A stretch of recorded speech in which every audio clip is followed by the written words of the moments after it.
Bien, Patrice, merci beaucoup d'avoir accepté de nous accueillir dans ton nouveau laboratoire. Ma nouvelle boutique, oui. exactement, bar à vin. Boutique et en fait pâtisserie et bar à vin. J'adore le concept. J'aimerais combiner toutes mes passions sous le même toit. Donc, une boutique de pâtisserie durant le jour, un bar à vin 3 soirs semaine. Comment tu es arrivé à la pâtisserie? Bien, un peu par erreur presque. Je me dirigeais plutôt vers la cuisine. Depuis l'adolescence, j'avais développé une passion en général pour la restauration.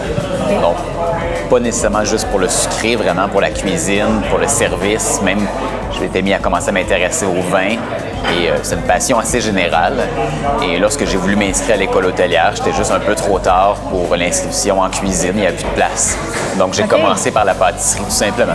J'ai pris la liberté d'apporter 2 vins effervescents.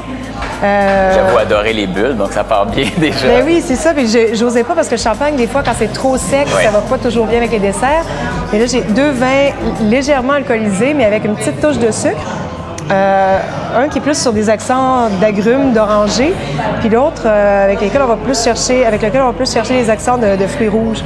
Donc, je pense que tu as concocté 2 desserts qui vont vraiment très bien avec... En effet, je pense que pour le premier, une panna cotta un peu fromage à la crème. C'est pas très sucré. D'accord. Là, on a déposé les petits cubes de gelée de fleurs de sureau. Il y a des... en élément de surprise, il y a des tout petits dés de céleri confit dans un sirop citronné, des framboises et un granité melon.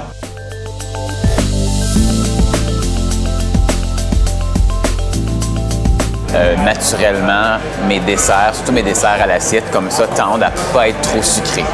Souvent, avec des vins fortifiés, des portos, tout ça, on monte le degré d'alcool à 20 les bagnoles aussi. C'est bon, c'est hyper bon, mais j'ai l'impression des fois que ça rend pas service. Souvent, donc, j'adore la décoration, c'est tellement beau, ça donne on est vraiment autour des petits fruits et des fleurs. Oui. Donc, au fond, il y a une compotée de petits fruits. Donc, il y a tout ce qu'on a présentement. Il y a de la framboise rouge, de la framboise noire, il y a de la groseille, il y a de la camerise, il y a du bleuet. C'est cuit et cru. Donc, il y a une partie des fruits qu'on cuit. Et à la commande, lorsqu'on a un dessert, on rajoute des fruits crus là-dedans. Par-dessus, un peu des brisures de sablé breton, une mousse vanille gingembre, sorbet framboise.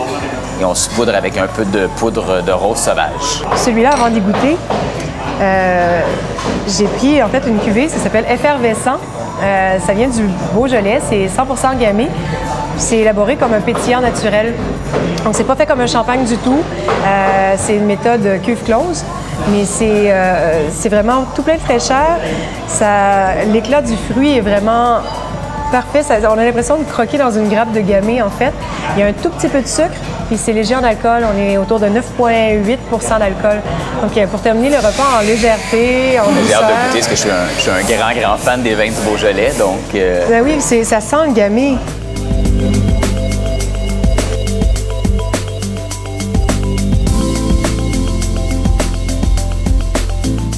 La bulle fait vraiment un accord intéressant avec le gingembre aussi. Le gingembre qui est presque picoté sur la langue.